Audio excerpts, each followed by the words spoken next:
Ahoj, já jsem Zuzana Vonešová. A já jsem Jana Krepindlová. Jsme právničky z Vysočiny. Já se věnuju advokacii a mediaci. A já se věnuju financím. Rádi si spolu povídáme o tom, jak se peníze a paragrafy potkávají v reálném životě. Někdy víc, než by člověk čekal. A taky sdílíme zkušenosti a tipy z praxe, které sami používáme u klientů. Takže, jestli vás tohle baví a zrovna sedíte v autě a chcete si poslechnout něco užitečného, tak si nás pusťte. Jo, tak si nás pusťte. Tak já vás tu zdravím. Já jsem Zuzana Vonešová, jsem advokátka, zapsaná mediátorka a sedím tu s Janou Krepindlovou, s kolegyní právničkou, která se věnuje zejména oblasti financí. My jsme obě z Vysočiny a rádi si povídáme o tom, jak se právě propojuje svět práva a financí. A proto si tu povídáme v podcastu Peníze a paragrafy na různá témata, která se dotýkají nás všech.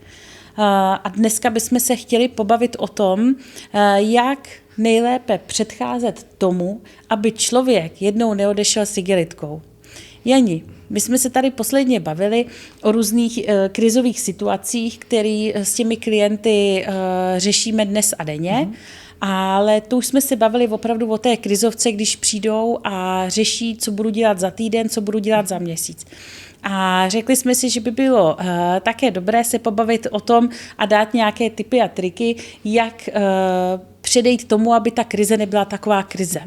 Jak se na tyhle situace co nejlépe připravit. Jani, když se budeme bavit o té oblasti financí, máme moc hezký manželství nebo partnerství, všechno hezky funguje, máme všechno doma sehrané, manžel má na starost finance, já mám na starost domácnost, každý máme nějaký svůj účet, ale v podstatě všechno funguje, vždycky se na všem domluvíme, ale neděláme si nějaké jako velké plány, nemáme žádný krizový plán, nic takového. Nepřipouštíme si, že se vůbec někdy může stát, že by třeba jeden z nás brzy zemřel, nebo že by jsme se, nedej bože, rozešli nebo rozvedli. Myslíš si, že i v takových chvílích, kdy jsme si jistí, že nás nic špatného nepotká, si máme dělat nějaké rezervy, máme něco odkládat a jako v jaký výši? Jak se na to připravovat jako z finančního pohledu a co by měl být jako nějaký ten impuls, který by nás měl donutit, že prostě aspoň nějaký to procento bychom měli dát stranou, že to nejsou jenom nějaký prázdný poučky. Tohle je právě taková ta krásná past, ta iluze toho, že teď to funguje. Teď to funguje, teď to jde, teď je to prima. Ale musíme trošku i pracovat s tím, že je tady nějaká statistika té rozvodovosti a rozchodovosti v České republice a tam se říká, že v podstatě každé druhé partnerství, manželství se rozejde. Takže to je prostě jednoduchý. 1, 2. Jaká je pravděpodobnost, že my budeme zrovna ty, kteří se nerozejdeme? Je to 50/50. Pokaždý je to 50/50. A já musím říct, že za těch 20 let se mi rozvedlo tolik partnerství a tolik manželství, kterých jsem si říkala, tyhle přeci vždycky spolu budou až do smrti. Tohle jsou prostě lidi, kde to funguje. A pak najednou přišlo něco nečekaného a oni najednou spolu nejsou.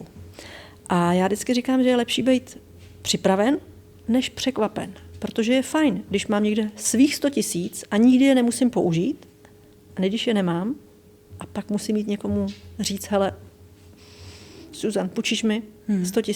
Já nemám, já jsem nebyla zodpovědná, já jsem si neodkládala peníze. Takže za mě vždycky ta prevence je lepší být připraven, než být překvapen. Je to stejné jako ve zdraví. Jo, většinou chodíme na prevenci k lékaři, k zubaři, jo, nechodíme tam, až když nás najednou hrozně bolí zub. Někdo jo, ale většina chodí na ty prevence.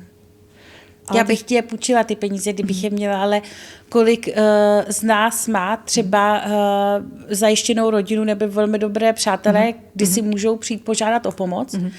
A dobře, a tak v podstatě, když si budu šetřit a budu si to třeba vkládat do nějakých jako investičních fondů a teď se mi něco stane a já potřebuji zaplatit třeba kauci na nějaký byt, kam potřebuji odejít jako nutně s dětmi, tak vyplatí mi to třeba jako za týden nebo druhý den, nebo jak se v tom mám orientovat, jak si mám spořit? do jakých to právě produktů? Záleží na tom, kde ty peníze jsou. Protože spousta lidí si třeba odkládá peníze na stáří a na to stáří jsou zamčený, takže ty nemůžeme na ně použít. Ale ve chvíli, kdy odkládáme peníze, jak si říkala, do těch investic, tak to je fajn, tam jenom uděláme odkup té investiční společnosti, oni nám je většinou do 10 dnů pošlou na účet. Jo, někdy i rychlejc. Takže to bývá velmi rychlé. Problém samozřejmě nastává tehdy, když ty lidé mají ty peníze vázaný nějakou vázací dobou. Typicky to jsou stavební spoření, penzijní připojištění, doplňkový penzijní spoření nebo různý pojištění. Jo, tam ty peníze většinou nejsou dobytný. A co většinou i často lidé mi říkají, my máme rezervy, máme prostě pole, pozemek, máme další byt, který pronajímáme. To je fajn rezerva, ale hodně dlouho nedobytná. Jo, takže vždycky já říkám, že těch rezerv je několik typů.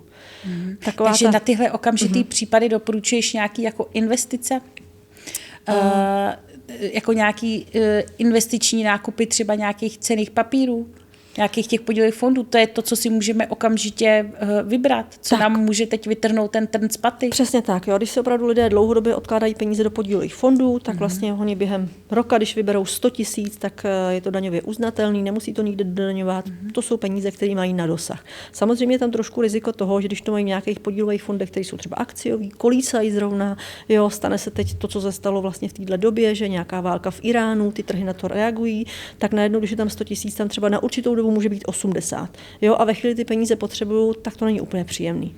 Jo, takže to potřebuje, já říkám, nějakým způsobem diversifikovat, mít část peněz na tom spořáku, to jsou taky ty peníze opravdu na to, když se mi rozbije ta pračka, když potřebuji jít za tebou na právní konzultaci, bude mě to stát 5-10 tisíc, abych ty peníze měla rychle z čeho vyndat. No a pokud mě čeká ten rozvod a mám je někde v těch investicích, tak je pravděpodobně nebudu potřebovat úplně hnedka, ale úplně v pohodě třeba do těch 10 dnů. Takže si ty peníze odkládat ve více formách, diverzifikovat si to, protože někdy se k ním dostanu až ve stáří, kde účel toho je právě se tomu dostat až ve stáří, ale někdy se k tomu potřebují dostat teď hned, takže to jsou nějaké ty kombinace spořících účtů a těch investičních.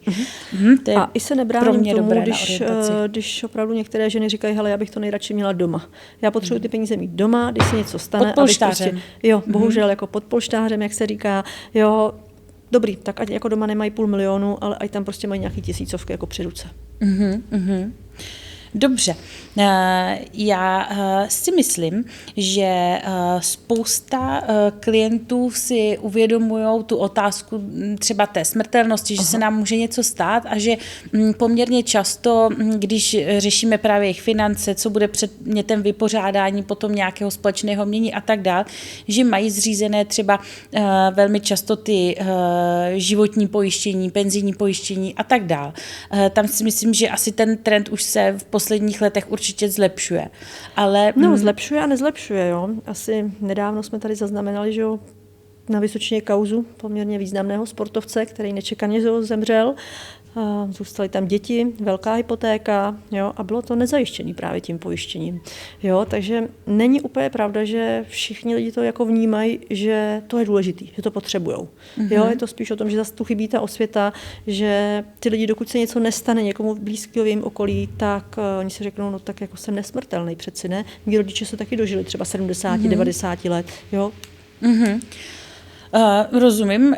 Říkáš, že by ta osvěta měla být určitě ještě větší a mělo by to být pokrytý ve vícero rodinách. Ale já to myslím tak, že dneska už třeba vidím, že 6 klientů z 10 už má třeba zřízeno nějaké životní pojištění, ale často ani 1 z 10 nemá vůbec podchycené žádné podklady, žádné důkazy na nějaké svoje investice v rámci třeba partnerského soužití nebo v rámci i manželství, když se tam potom míchají třeba společné prostředky těch manželů, výlučné prostředky jednoho z manželů. A tady chci právě poukázat preventivně na tu jednu z otázek, které jsem tady chtěla zmínit, a to sice, že na ty nepředvídatelné situace, ať už smrt nebo právě ty rozchody, o kterých se zejména bavíme, nám nestačí si jenom spořit, nestačí nám si sjednat třeba nějaké dobré úrazové nebo životní pojištění, ale měli bychom si dávat pozor právě i na to, aby jsme měli podchycené naše finance, které plynou třeba do těch nemovitostí, protože ne vždycky jsme, protože Často se stává to, že spolu žijí třeba partneři, nemusí být vůbec manželé, v nemovitosti jednoho z manželů, ten jeden z manželů je zapsán v katastru nemovitostí jako jediný vlastník a spousta partnerů spolu žijí nesezdaně, je to zcela běžná věc, třeba 10, 15, 20 let, s tím, že už v průběhu téhle dlouhé životní etapy samozřejmě do té nemovitosti toho jednoho z manželů, kde ten pár, teda partnerů, v tomhle případě, kde ten pár žije, tak proběhne jedna nebo více rekonstrukcí. A ta rekonstrukce se většinou dělá ze společných financí.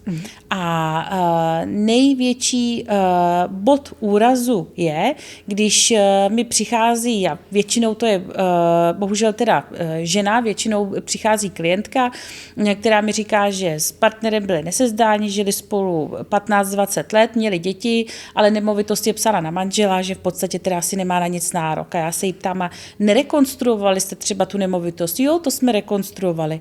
A kdo to platil? No tak oba z výplaty.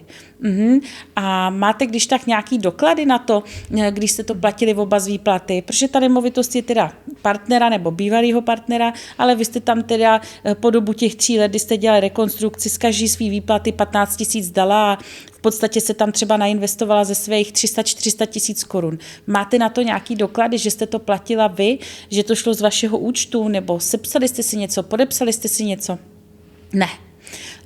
Na tohle lidi nemyslí nikdy a právě v těchto otázkách mají ty růžové brýle skoro vždy a to je právě jedna z těch otázek té právní prevence, na které bych chtěla tady poukázat, že spousta párů, ať už sezdaných, nesezdaných, míchá nějaké své osobní výlučné prostředky s těmi společnými a naopak společné prostředky potom investují do nějakého výlučného majetku toho jednoho a tak dále. A my pokud nemáme důkazy na to, kdo co platil, tedy co bylo realizováno, za kolik peněz a z jakého to šlo účtu, tak pokud nemáme žádnou stopu, tak v případě nějaké nedohody, v případě nějakého nesmírného rozvodu nebo rozchodu se k těm penězům často nedostaneme.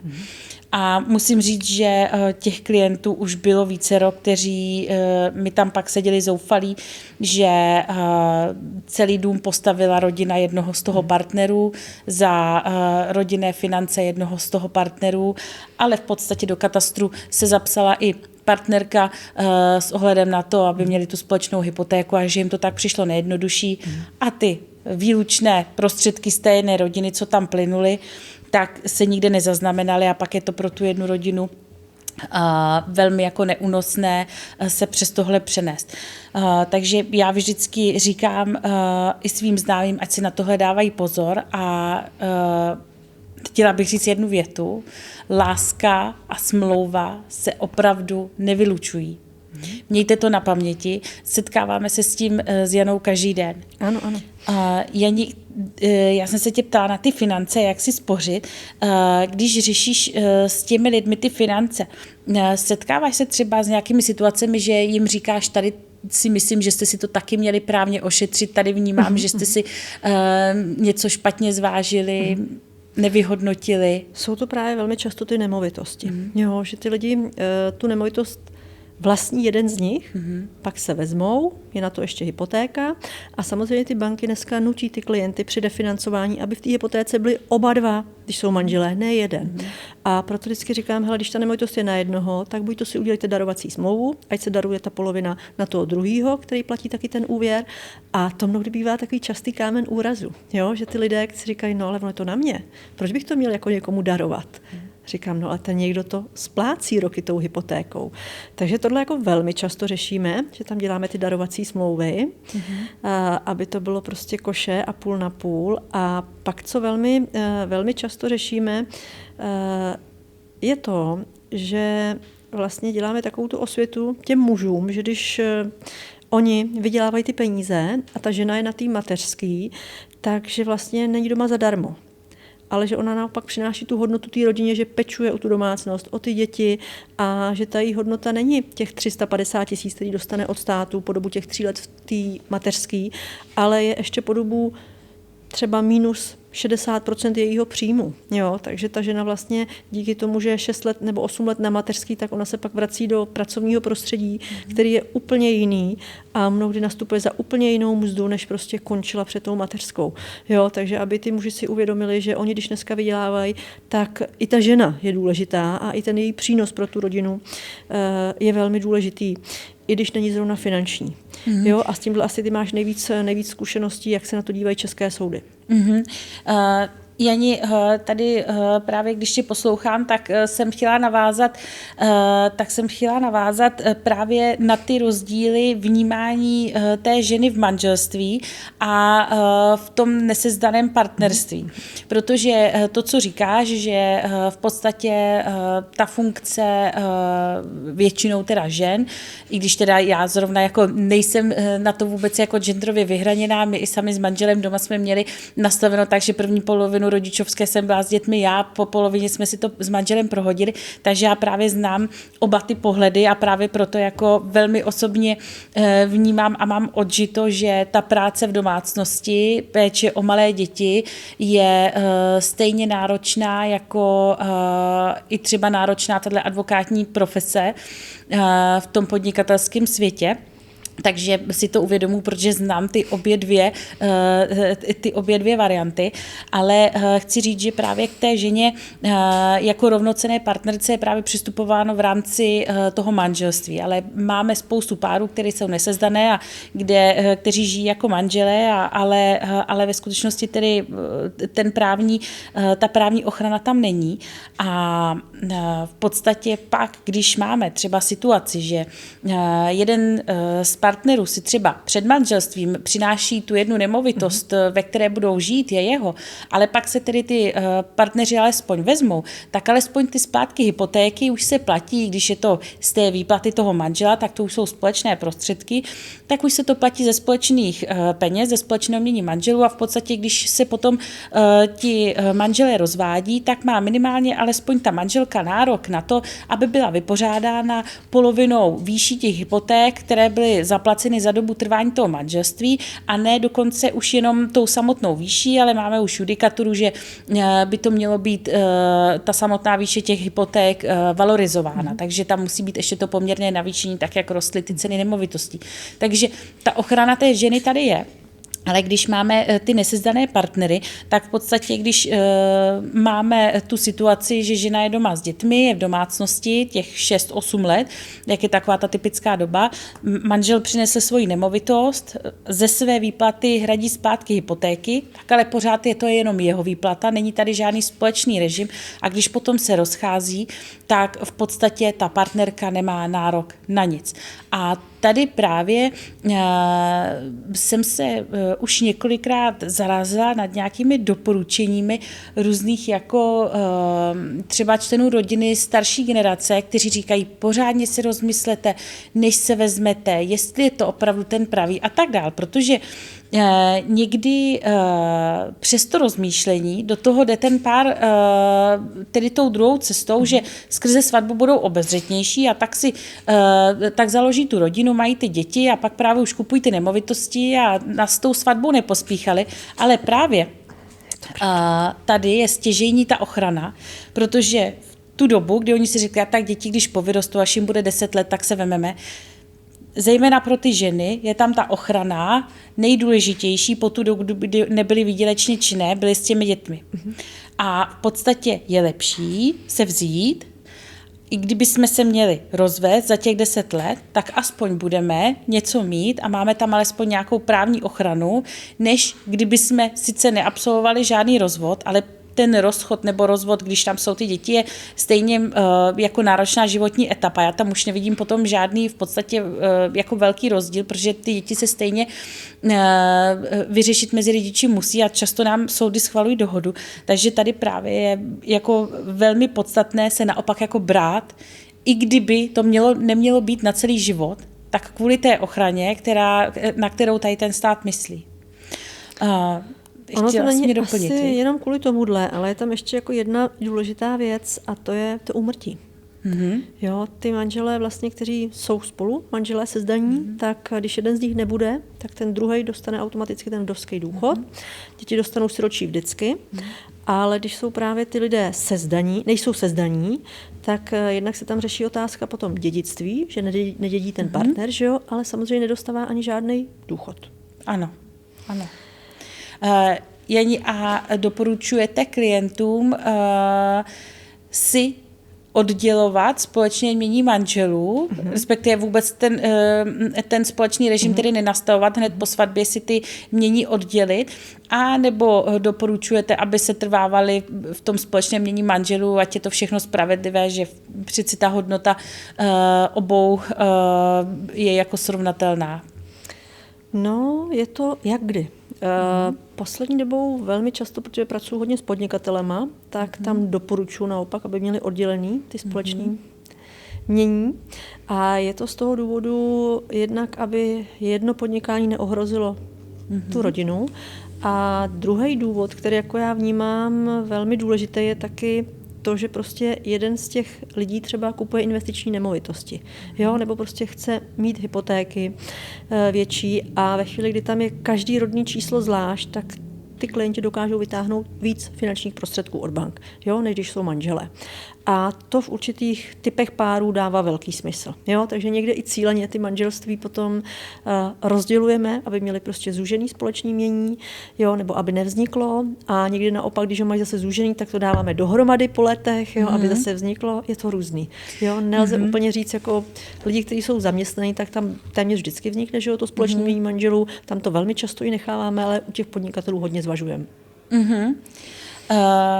Tomu rozumím a také těm klientům radím různě, záleží, kdo je klient.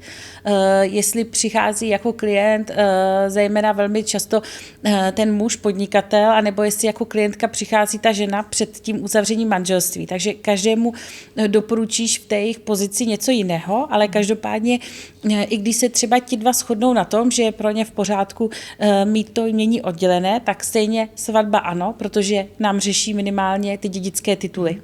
Protože i když máme oddělené jmění manželů, tak jsme stejným dědicem z té zákonné posloupnosti, jako kdyby jsme ho oddělené neměli.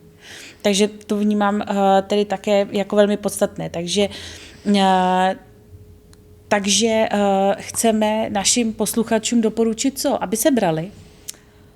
Určitě, brát se můžou. Aby se brali. Aby věděli, že láska a smlouva se nevylučuje. Ano, ale je vždycky dobrý, já říkám, před tou svatbou se potkat minimálně s tebou nebo se mnou a prokonzultovat to, co všechno do budoucna se může stát, protože to, co se může stát, my už víme, my dvě, ale oni ještě ne. Oni ještě ne, ano.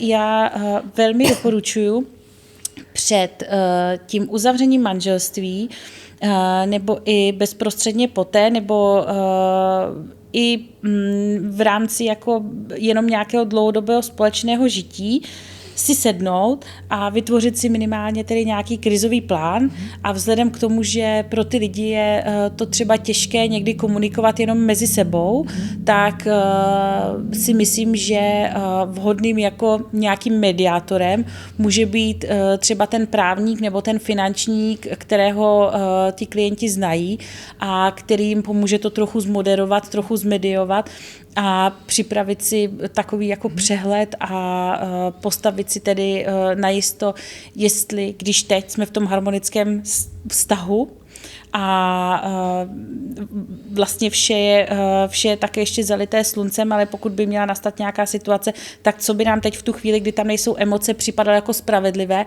tak teď v tu dobu se o tom pobavit mi přijde jako velmi důležité. Takže tím bychom vás chtěli ještě nabádat k tomu, abyste si dělali doma krizové plány. Asi to nebude úplně jako zábavné téma při pátečním večeru jako u vína s manželem nebo s manželkou, ale jednou za rok to není úplně od věci, a pokud se na to necítíte, tak můžete vzít manžela nebo manželku, partnera nebo partnerku k nám a můžeme to spolu probrat. Myslím si, že 2 hodinky vám můžou zachránit do budoucna hodně starostí a zároveň vás můžou uklidnit tak. Můžou vám ušetřit hodně peněz, ušetří vám spoustu starostí, spoustu času a hlavně ve vás můžou navodit takový ten pocit v klidu, jako když máme zřízené přesně to životní pojištění, že víme, jsme v klidu, kdyby se s námi něco stalo, takže ta rodina bude mít za týden nebo za měsíc co jíst, tak tady, když budeme vědět, že máme ten krizový plán, tak budeme taky v klidu. Takže to je něco, co bych asi hodně doporučovala, viď, Jani? Určitě. Děkuju za to. A mě ještě napadla jedna věc, kterou bychom tady mohli zmínit v rámci té prevence.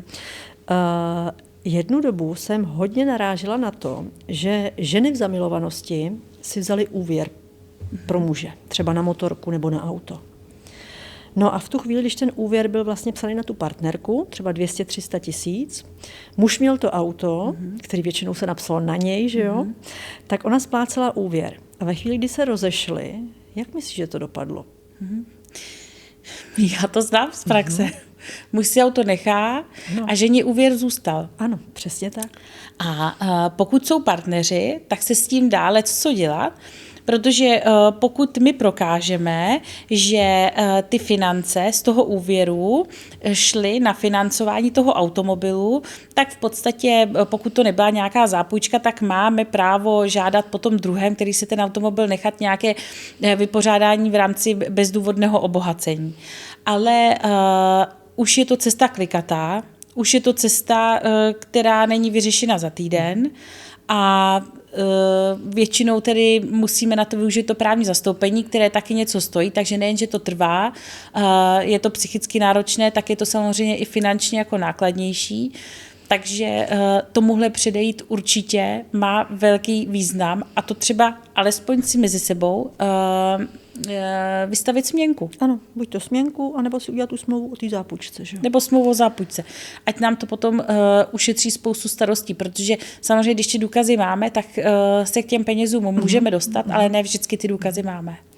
A on problém většinou už bývá, já říkám na začátku, že tím, že nám jako nepřijde divný, proč si ten úvěr nevezme muž na sebe, když chce to auto nebo tu motorku.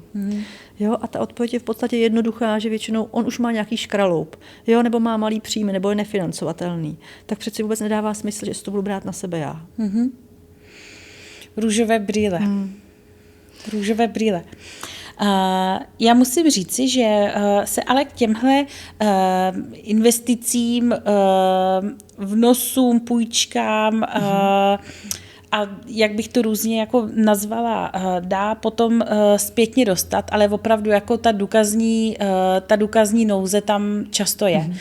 Jak říkáš, pokud tam jsou ty růžové brýle v tom, že si myslíme, že nám tam ten druhý to bude splácet a není potřeba si tedy mezi sebou podepsat směnku nebo alespoň tu smlouvu o zápůjčce, cokoliv, tak tam samozřejmě nebudeme činit ani žádné důkazy a pokud například tedy třeba ta žena ty peníze všechny vybere a dá je v hotovosti potom tomu partnerovi, ať si s tím teda naloží, jak chce, že si třeba bude koupit ten automobil a bude ho platit cash, tak už žádný důkaz k tomu, že za to bylo financováno to auto, nenajdeme a tam o ty peníze přijdeme a ani před soudem to neprokážeme. Ale zase na druhou stranu, pokud na to někdo nemyslel a teďka je v té situaci, že do něčeho pro toho partnera investoval, tak pokud jste schopni dohledat nějaké pohyby na účtech, pokud jste schopní, i když to třeba bylo přes nějaké jako výběry v hotovosti a platby cash, tak pokud jste schopní to doložit třeba skrze nějakou komunikaci, protože často třeba zachytíme zprávy z nějakého messengeru, WhatsAppu, kdy například partner píše partnerce, tak zítra dones těch 50 000, budeme to tam v 6 hodin platit. Tak samozřejmě jako ty důkazy potom máme, ale pokud je nemáme, tak říkám většinou na rovinu, že tam je nějaké vymáhání v nedohlednu a že si za mě budou zbytečně utrácet peníze. Tady existuje nějaká promlčecí doba. Ano, ta je 3 leta. Ta je 3 leta, obecně je 3 leta, ale musím říci, že je judikát, který prolomil tu promlčecí dobu, že u těch partnerů se k tomu přistupuje stejně jako u manželů. To znamená, že pokud spolu žijeme jako manželé, tak samozřejmě ta promlčecí doba, i když jsme si něco poskytli před 20 lety, začne běžet až v okamžik toho rozvodu. A pokud jsme spolu něco finančně vzájemně činili jako partneři třeba před 10 lety, tak dle té aktuální judikatury bychom měli vycházet z toho, že se ta promlčecí doba začne počítat také až od doby toho prokazatelného rozchodu. Ale každopádně do 3 let od rozvodu nebo od rozchodu bychom měli veškeré tyhle závazky vyrovnat, nebo už potom bude pozdě. A pak ještě, když se bavíš o té promlčecí době, tak ta se tedy to její pozastavování, nebo že nezačne zatím vůbec běžet, platí jenom mezi těmi manželi nebo partnery. Ale často ti partneři žijí třeba v nemovitosti jednoho z rodičů, toho jednoho z partnerů. A tam pokud například muž s ženou žijí v domě rodičů té ženy, muž zainvestoval do toho domu investici za 500 000 korun před 10 lety, teď se rozchází, tak už jsme za tou promlčecí dobou, protože tam jsme investovali do nemovitosti tchýně a tchána, mezi kterými ta promlčecí doba běží. A pokud si to nevypořádali, což si nevypořádali, protože si mysleli, že spolu zůstanou s ženou navždy, tak tam v podstatě už máme promlčeno a tam už nám to promlčení těžko něco prolomí. No a to je krásná odpověď na to, že láska a smlouva se nevylučují. Takže já opravdu říkám, že na všechno mít smlouvu, papír snese všechno a jednou se může hodit. Papír snese všechno, ano. Tak jo, Janí, já děkuju za další přínosný rozhovor. Doufám, že jsme vám předali zase třeba nějaké právní tipy a triky v oblasti peněz a paragrafů a budeme se těšit, že si tady zase popovídáme někdy příště. Tak jo, děkuju, ahoj. Děkuju, ahoj.